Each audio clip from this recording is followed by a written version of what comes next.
শেখ মুজিবুর রহমান এই দেশটারে মন দিয়ে ভালোবাসছে, কলজাটা আছিল বড়, খুব মায়া করছে দেশটার লেগে। সারাটা জীবনের বেশিরভাগ সময় জেলখানাতে আছে। এই শেখ মুজিবুর রহমানে চাইছিল একটা সোনার বাংলা গড়ত, অনেক স্বপ্ন দেখছে রাবণগীতা। শেখ মুজিব দেশ যখন স্বাধীন হয়েছে একবার নিজের খেতে কিছু তরি তরকারি লইয়া শেখ মুজিবরে দিতে গেছে। শেখ মুজিবরে দিতে গেছে পরে দারোয়ানে অসম্ভব, সারে এখন বিশ্রাম নিতে আছে, তুমি উফরে যাইতে পারত না। ও এবার পাকিস্তান জেল খাটতে আমি রোজা বেড়াইয়া রাখছি, আমার কথা গিয়া ক আমার যাইতাম না।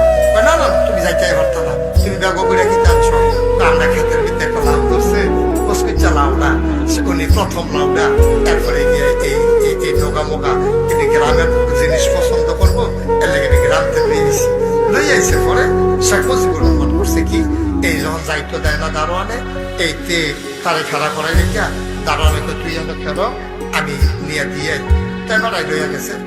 পরে শেখ মুজিব দেখাইছিল সাপ গ্রামের একজন কৃষক আছে, আপনার লেগে লাউডা ডগা দিয়ে আনছে। আরে লোকটা কই লোকটা বাইরে আনি খেলা করে এত মায়া করে যে লোকটা আইছে তুই তারে বাইরে খেলা করাই রাখছ। শেখ মুজিব আস্তে আস্তে আইতে আইসে, আইয়া সেটা দেখা দিছে, সালাম দিছে, বেড়া শেখ মুজিব দেখা চোখের পানি ছেড়ে দিছে। তারপরে বিদায় শেখ মুজিব উফরেটা যে লুঙ্গি ফিন্দা পাঞ্জাবি নাসিরা তো শেখ মুজিব তৎকালীন আমলে 20 টাকা তারা তো দিছে দারোয়ানের